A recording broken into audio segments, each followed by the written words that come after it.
Welcome to Tech Talk, y'all.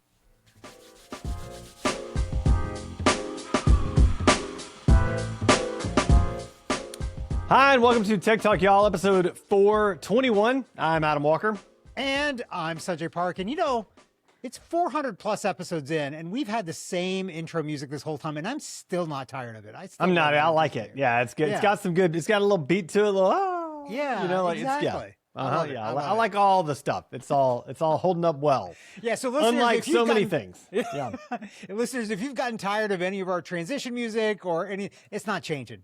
Yeah. We're We're gonna kinda keep it rolling. Yeah, so get used to it. There you go. All right, we got a good episode for you today. We got Anthropic, we got AI, we got privacy, because you know it's Sanjay. We got business and industry. We have Weird and Wacky, and we have Tech Recs. And I've got a new discovery from Claude for my Tech Rec that I'm loving and that you probably already knew about. So let's. You spend so much time in Claude. Like I don't know what you're talking about, Sanjay. sitting there trying to figure out anything new that might exist in Claude. Yeah. I feel like you don't do you wake up, you go to Claude, and then that's it. That's your day. Listen, other people do make work in the form of meetings. I do make work in the form of optimizing Claude for myself. Like that's the difference. They're both make work, and that's fine. Yeah. But one is more fun than the other. I'm not going to say which one. So, okay, let's get started. Anthropic strikes compute deal with Elon Musk's SpaceX, even though they're seemingly competitors in the AI space, though I don't really feel like Grok is all that much of a competitor, but whatever. But Who uses they're going that to use in the first place? But yeah. Yeah. Yeah. use some This of their is funny stuff. because just a few months ago, Elon Musk was calling Anthropic evil. Yeah. And then now suddenly it's like, wait, I need money. Yeah. And we're going to IPO in a few months, and this is going to get me money. Yeah. And Anthropic's like, yeah, whatever. We'll take your 220,000 GPUs and use the heck out of them. So as a part of this, Anthropic also announced the increase of rate limits for all accounts. So you've got more access, but I don't know if they've increased the overall rate limit for the week. So they've increased the hourly ones. So you can just burn It's the up. hourly one that I hit the most anyway, so I'm okay Well, with that. Yeah. Now you might not, and now Yeah. you'll hit the weekly one, and that's going to be Yeah. even more painful because you got to wait like potentially days for that to reset. So Or pay extra, and I'm so Which impatient. is- They're real good at taking my money. Here, take my money, Anthropic. Take Yeah. my money. which is what they're trying to do, I think. So Yeah. It's a smart yeah, move. yeah, it is. I mean, it might be the only way that they can legitimately compete with OpenAI. I mean, I think they're technically larger than more valued than OpenAI now, are they not? Oh, definitely, definitely, yeah. And so, I mean, I think this is the way to beat OpenAI. OpenAI is not making enough money; just make more money than they do. You know, Yeah. like outfund them, outraise them. it'll be funny to see what Sam Altman has to say about this. Like, oh yeah, of course they're going to join up with Elon Musk, and now they have the compute, but it's not as good as our compute. Our compute Yeah, is better. our compute is better. It's We've so got better. better quality compute, even though it's all the same, basically. Oh my So, gosh. Yeah. Something that is not the same and now is threatening a lot of things, I guess, especially if you work there. Airbnb says AI now writes 60% of its new code. Not surprising, I guess. Like, honestly, our conversion for TogetherLetters from Rails to Next.js was almost entirely written by AI. It wasn't even 60%. It was like 98%. Yeah, that's actually the number that I was surprised by. Like, some people read this and like, oh my gosh, Airbnb, more than half its code. And I'm like, that little is being written? Like, really? I feel like it should be 85%. I feel like they're not doing something right here. Like, that seems low to me based on how fast Claude code is, how good, how the level of quality that it provides. I mean, you need a developer to be the orchestrator, the puppet master, as it were, for sure. And you need a developer to like double check stuff. But the actual writing of the code, like 85%. But here's the thing that we probably don't know. So, it really depends on how Airbnb's code base is built. Like if it's a monorepo, it's one giant repository for everything. that thing could be monstrous. But And surely that that's thing's- not the case, Well, right? a lot of people run it like that, and it works really well because everything then checks against each other. So you don't have things that change in one repo that That screw then up another. downstream Okay. affect another Yeah, one that fair you didn't enough. realize. And then when you launch, it's like things break, right? So if you Yeah. have everything in one repo, there's a lot of sense to that. So if you do something like that, and I imagine Airbnb's code base is pretty sizable. It might not be able to be loaded all into memory for Claude or for any Right. of the AIs. And so maybe this makes sense, right? Like you're having to use it in a much more limited fashion. And then Maybe. you're having to actually have people orchestrate kind of the bigger changes because Yeah. inside of our brains, we don't have a context window. We can stuff it all in there. I know what you're talking about. I got almost all of it in context there. with them. Yeah. All right. Disney is reportedly building a unified, quote, super app. So this would be an app for all of its media stuff, but also you can shop in it. And also it's the same app that you would use for the Disney parks. And this feels to me like a terrible, terrible, terrible idea because those are completely different users that don't Yeah. want any part of the other thing at all. Yeah, so I'll tell you, I'm a Disney Plus subscriber because Same. I like their shows and stuff. And Hulu, but they're the same And now. Hulu, yeah, they're all the whatever-ish, same. Yeah. But I'm not shopping for stuff from Disney. No. And it's been a long time since I've been to one of the parks. And in all fairness, when you go to the park, you download the app, you use the app at the park, you delete the app, you come back to it 5 years later when you go back to the park because you can't afford to go every year.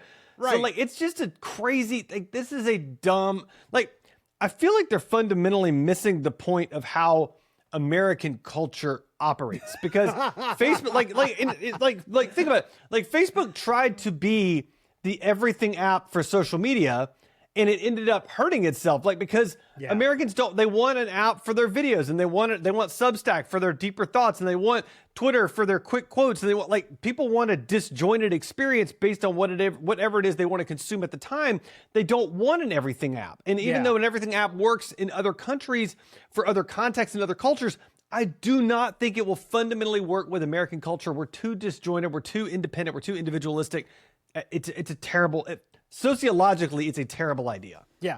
The only way that I'm thinking now that this could make sense is depending on how many ads you watch on Hulu Disney through their super app, then that gives you discounted or free access to the parks. Like that could work. Like then it'd be like, okay, maybe. I feel like somebody's just going to come up with a way to hack that, and that's a terrible idea. So, Well, but, yeah, you I know. mean, and that's what I would use. So like then I could fake go to the park for eyeballs, get free. some fake eyeballs. There's like a black market for like aftermarket fake eyeballs, so they can like the screen. You can see you like watching the app. It's the whole thing. That's a bad idea. All Little around. like Star Wars robot eyes, Yeah. like it's Yeah. moving around. And they twitch every once in a while, like the mouse, the mouse, movers nowadays that we're going to talk about in a little bit, just like We're that. going to talk Just about it in a very minute. simple. Yeah, exactly. But before we talk about that, Gmail's quote unquote, help me write, learn to sound like you. So basically I think they're just using AI to, To scan figure your out how you stuff. write and then just copy that style. What's always bugged me about all of the help me write tools, whether it's Gmail or whatever else, Right. it always does this like hi person, comma, drops down 2 lines like it's a letter. I'm Yeah. like, who writes emails with that salutation and then 2 spaces down in your like no one? It's all in the same line. Just start. You just hey Sanjay, comma, keep writing. Like what is happening here? Nobody like how have y'all not figured that out yet? I don't understand. You don't need the space. You also don't need the extra carriage returns at the bottom for a handwritten signature. In case you don't know that. There's that. Help me write, folks. There is that. 'cause I we like don't that you do called them that. carriage returns, by the way. That was nice. Well done. Carriage returns, Well yeah. done. Yeah. I went old timey there Yeah. to make sure it was very clear. That Yeah, this is not I appreciate paper. that. I'm going to start calling you Old Pappy. So that's what I'm going to start doing. That's a little inside joke there, Felix. A little inside joke. But, Very it's inside all joke, yeah. All right. Last up in this section, Meta will track employee mouse movements and keystrokes for AI training, or at least so that's the new disclaimer. Like, well, it's all for AI. We're going to track you, but it's for AI training. It's not for surveillance. It's okay. We don't care how often you're working. It's for AI training. So Except we do, and then we're going to fire you because you're doing less than the. I mean, you're not training your AI overlords enough, so we're firing you. Yeah, I mean, I think they want the AIs to see like how real humans work, and that's fine. Though I gotta say, it feels dumb. Like you, because you're assuming that you want the AI to work the way that real humans work, but like we're not very efficient. I don't know if anybody's noticed this about humans, but efficiency isn't really our jam. You know, like that's why we have all these efficiency productivity experts that make a ton of money telling people how to be productive that still aren't productive. So just saying. There you go. This before we started recording, listeners, we were talking about this, and it reminded me. I feel like there was a TV show where somebody used some kind of like mouse jiggler or keyboard typer or something like that to make it seem like they were at their computer. We could not find what show that was or what episode that was. So if you remember what show or episode that was, drop us a note. Because it is bugging the heck out of us. And I'd love to know what show that is, because clearly I've seen it, but just don't remember which one it was. So there you go. Next up in our privacy and policy grouping here, Utah becomes the first U.S. state to target VPN use in age verification law. And I think that's dumb. I mean, they basically have to say all VPN use is suspect. Like that's the like you have to just assume that there's bad actors in any VPN connection to your website. And like what? That like you can't. That doesn't make any sense at all. Like it. Not at all. I get that you want like age verification and all. I understand conceptually that desire. This is not the way to go about it for sure. So. I mean, honestly, like I use a VPN 24/7 across my desktop, my mobile, my laptop, all the things. Yeah. And not because I'm doing anything, but I just don't want to have my IP address tracked across a bunch of sites and then have them be able to correlate it across each other. What's your preferred city to use your VPN out of? Is it I tend to actually use Atlanta most. Oh, okay. But sometimes I think on my mobile I have it set to just the US, so it randomly changes. I'd really appreciate it if you just do New Zealand. I feel like more websites need traffic from New Zealand. So if you could do that, that'd be great. Man, the internet's huge in New Zealand. Golly, wow, look at that. Look at all these downloads from New Zealand. What is up? The problem with that, though, is that your performance of loading sites is going to go down because you got to traffic all the way there. That's why the other reason I want you to do it. Trying to slow me down, huh? Yeah, that's right. And there is no slowing me down. Claude Code is on fire in New Zealand. Whoa, man. Oh, my gosh. All right. We got to beef up our servers in New Zealand. Those Kiwis are hacking it up. Next up, Maryland becomes first state to ban surveillance pricing in groceries. I don't know. I mean, I get the concept of like, you don't want pricing to change algorithmically based on traffic and all this other stuff.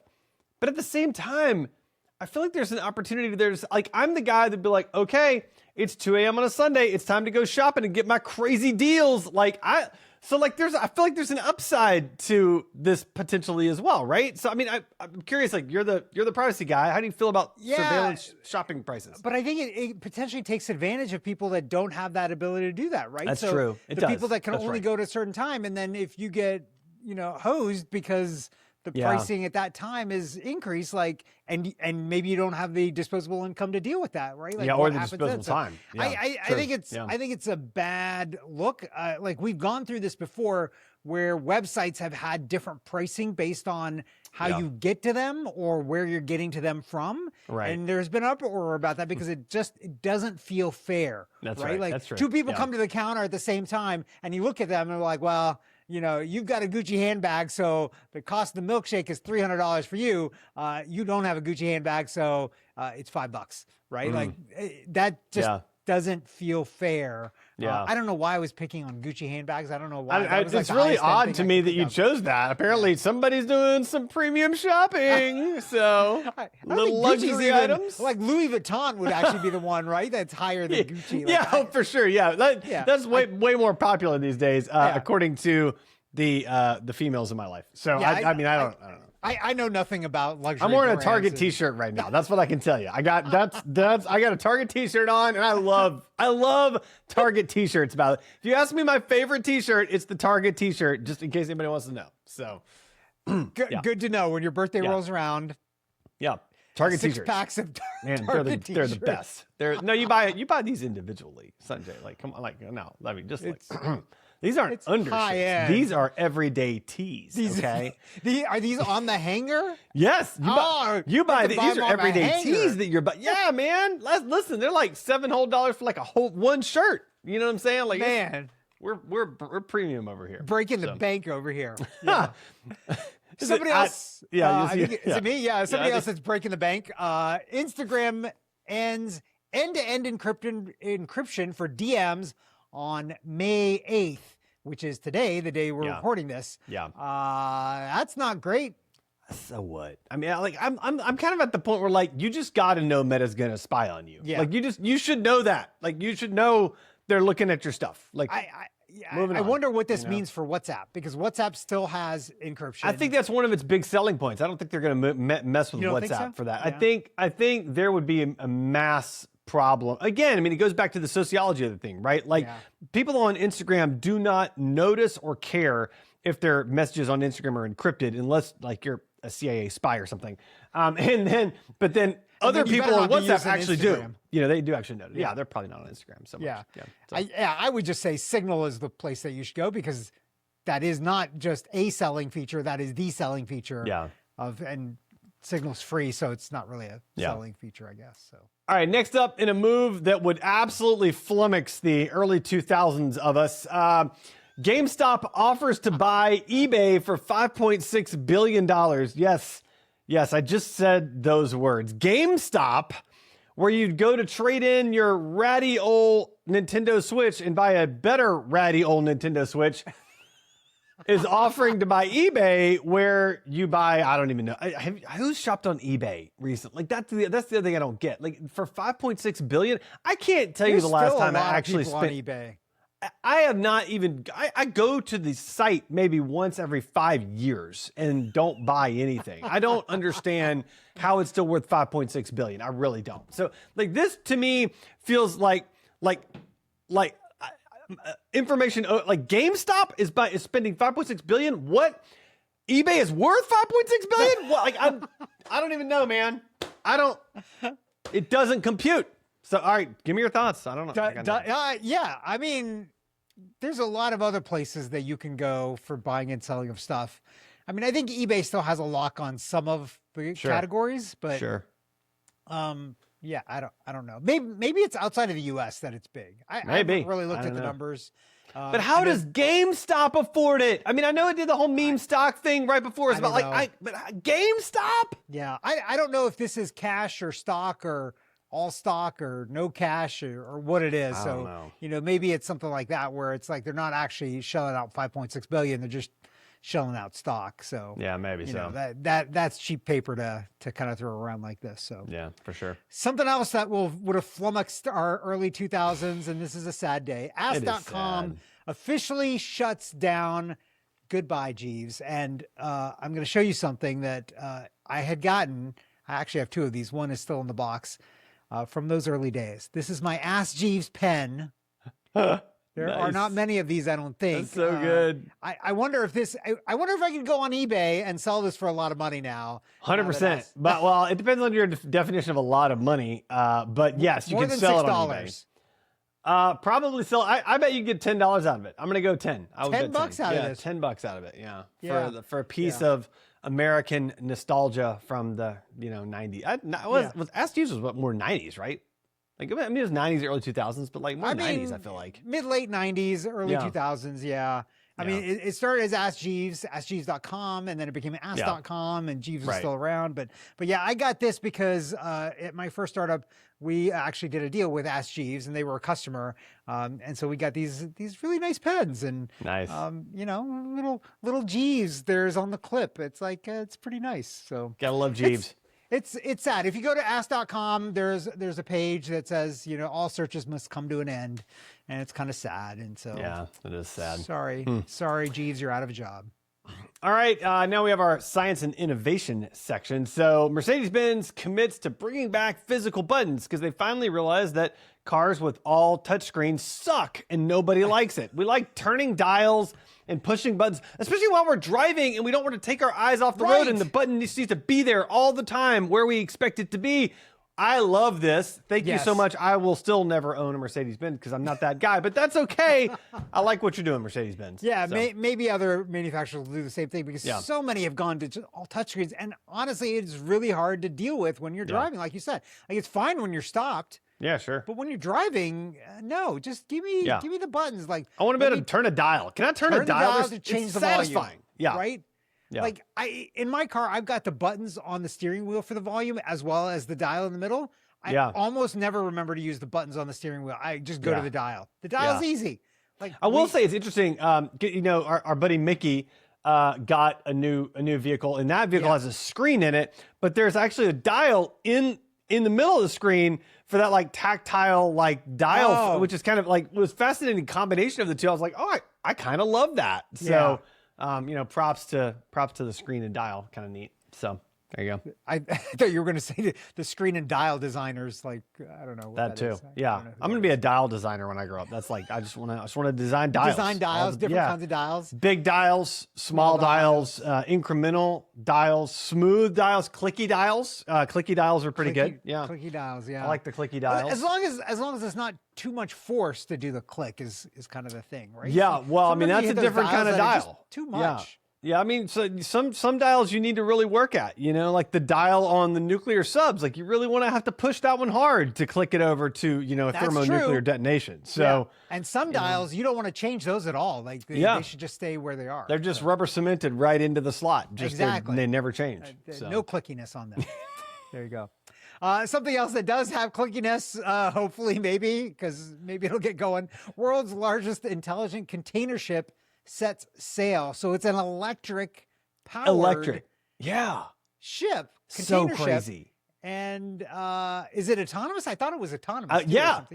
Autonomous navigation, electric powered. Wasn't it like 178 meters or something huge? I forget how many. I mean, I have no idea how long that is. Is that I don't know. 6 miles long? I don't know. It's 178 meters. I don't know. It's big. It's very, but like it's massive.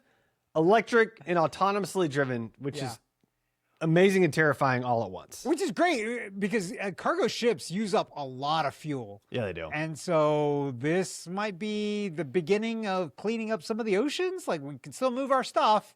And then if you don't have people on there, it's like, okay, well, it just kind of keeps going, right? Yeah, you don't have to worry about, hopefully, the ships, you know, hitting bridges and things like that, like happened up in... let's avoid that. Where was that? New Jersey? Some city. It happened in a city somewhere. Happened in a city somewhere. A place. It happened in a place. Delaware. Yeah. It was in Delaware. That's where it was. It was that. All right, next up. 8 routine vaccines linked to lower dementia risk. So they're showing that people that get these sort of common vaccines have a lower risk. I think part of the thinking was that they have less like infections that affect their brain. Yeah. Which I guess would make sense.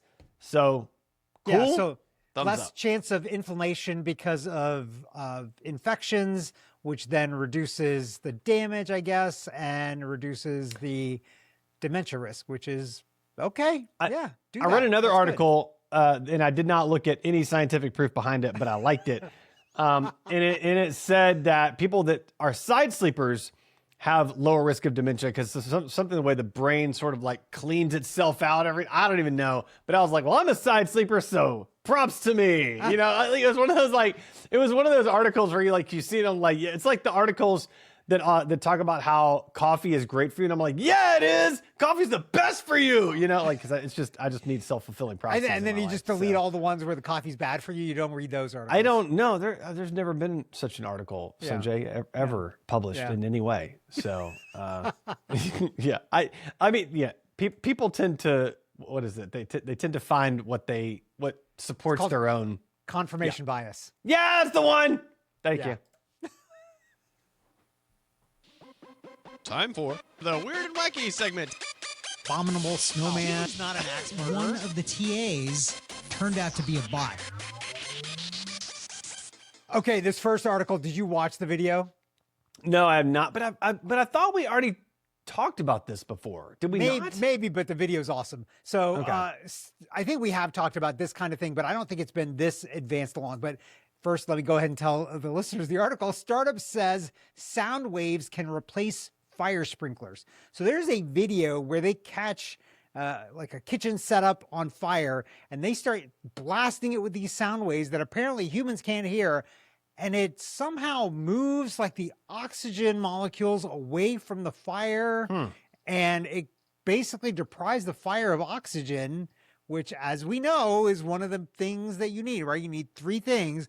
You need fuel, you need oxygen, and you need a spark to cause a fire. And so they move the oxygen away, and it puts out the fire. And obviously, in doing this, you're not dousing everything with water and ruining everything. You're not dousing everything in a fire retardant chemical and ruining everything. Like, there's a lot of use cases for things like this in like factories or, wherever that are really kind of neat. So, all right. So I just played the video while you were talking, and I have thoughts. Okay. The first is their videographer sucks. Like, I can't even they tell hired really us, but that's okay. Yeah, I can't even tell really what I'm looking at. Like, there's no, all you see is a kitchen stove on fire that's obviously outside, but on fire, and then it's not on fire. That's literally the whole thing. Like, okay, were there sound waves pointed at it? I don't know. My question though about this specifically was, what's the impact on humans that are in that, if there's a house fire, and they're coming to my house fire with sound waves and I'm inside, like, is there a negative impact to me as a person? I would think there would have to be, right? Well, they said that you can't hear it, so it's not something that's audible. So I guess it doesn't mess up your ears. It's not gonna like shake my liver loose or something. I don't know what that is. Like something weird. That's a different sound wave. The liver shaking sound wave. That's different. That's a different frequency altogether. Got it. Okay. I don't have to worry about the liver shaking. I mean, I would think you might have to worry about this a little bit, because if it's moving the oxygen away from the fire, then you might have like a area of low oxygen, and humans kind of need oxygen a little bit. Yeah, but that happens in a fire anyway. With the smoke, there's a low area of oxygen. So yeah. That might be okay in that scenario. Yeah. Maybe the humans will do what the humans do, is run away from the fire. Yeah, I like that plan. And there you go. So, speaking of humans doing what humans do, some kids are beating age verification checks with a fake mustache, because age verification checks are stupid and easily beaten, as we've talked about on this show a million times. I like the concept. I love the idea. I understand the value. Yep. The technology just doesn't work. It's like, if it's easier to beat this than it is to like go for an underage kid to go get beer, like, I don't even know, like, just tape on a mustache. On a mustache. Whatever. Because only adults can grow mustaches. So yeah. I mean, I had full facial hair when I was in high school, so I mean, I'm just saying. So.